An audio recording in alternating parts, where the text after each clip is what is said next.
I got a bird. Yeah. Can you show it?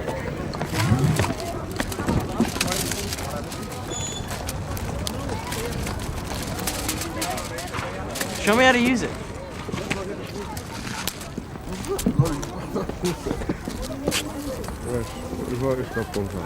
Oh, you gotta turn it on. You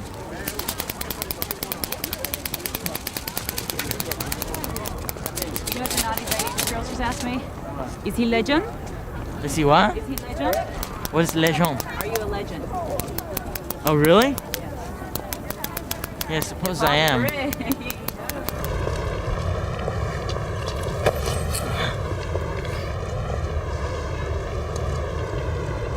Oh, Basketball Diaries. Let's talk about that. Okay.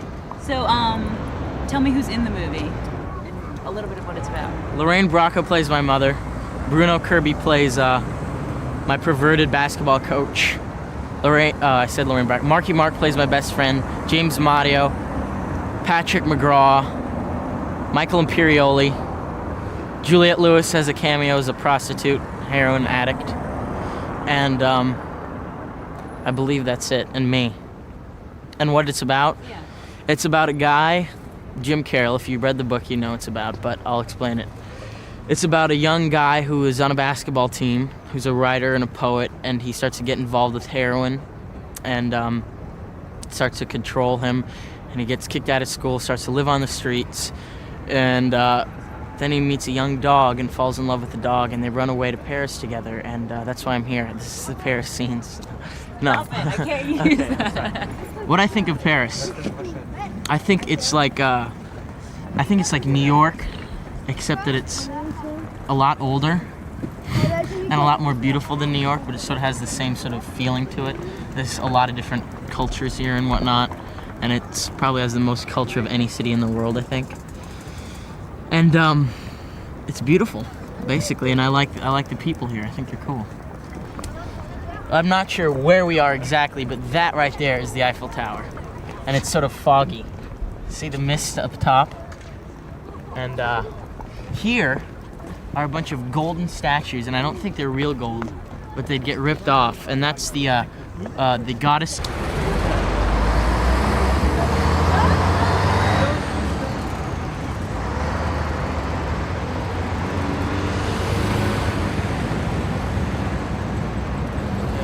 Okay, this is the famous Louvre Museum, probably the best museum in the whole entire world.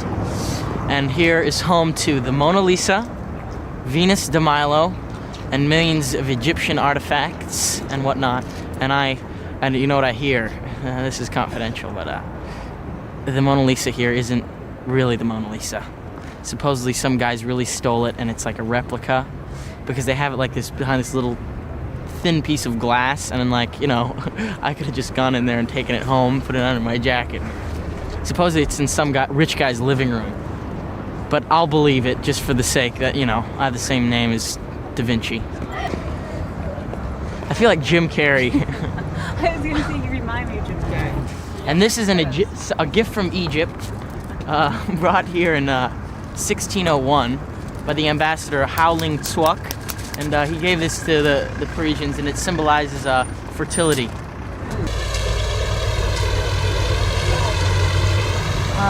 Are you ever worried about making the transition over to adult roles, or are you satisfied with? People have asked me that, but my answer is, I'll tell you what my answer is. Would you like to know? My answer is that I'll never get to really be young again, and this is my time to be young.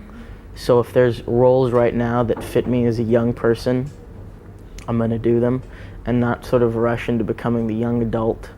I am a young adult, but like to be like the sex symbol of this, the young guy.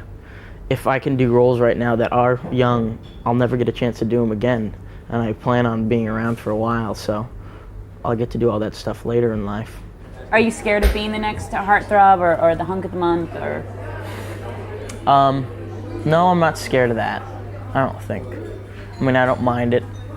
Whatever, as long as I don't really care about my public perception. I've learned a lot about that, from meeting, from meeting people in the business and finding out it's completely different than you think it may be. I mean, sometimes it's completely true. Sometimes you read stuff about people and you're like, wow, that guy really is a jerk. They were right. But a lot of times it's just not true. I've sort of learned not to take it so seriously and not to really give into that, you know? Not to be depressed about it, because I'm going to get to do what I want to get to do, and that's work, and that's all that really matters for me. Do you have any sort of older mentors that you look at, or their careers that... There's plenty of people. I like Gary Oldman a lot. I think Gary Oldman's really good. I like, you know, Pacino, Hoffman. I like, oh God, David Thewlis. He's gonna laugh at that. Once you did Quick and the Dead, that kind of took you out of the running? For what? For Interview with a Vampire? No, I didn't get Interview with a Vampire. I went up there to meet him and I didn't get it. Is that something that you wanted to do? Yeah. Okay. Basically, I went up there and I went to New Orleans and I met him and I said, yeah, I'd like to work on this movie. Because it was with Brad Pitt and I like Brad Pitt. I think he's a good actor. Do you have anything in the future that, or any chance in the future that you'd want to do that, or direct a film, or? I want to direct. Someday I want to direct. No, I don't. I think acting for now is taking enough of my time. And if I meet some other people and sort of want to get involved in writing or, you know, co-producing or something, that may come up. I'm sort of open to that. But right now, acting is really consuming a lot of my time with the publicity like this and with the acting itself. I mean, I'm away so much out of the year, and I could, I suppose, but it's not really a big aim of mine. I sort of want to travel and do fun stuff, I guess, you know, have vacations. Hang out in Paris a little bit longer. That's fun. Yeah. So I'm gonna tell the truth, I have to be honest. I don't live anywhere around here, but this is for the sake of MTV. Goodbye, thank you. I'll just be walking down here and then I'll walk back later. See ya. Get back here. Au revoir.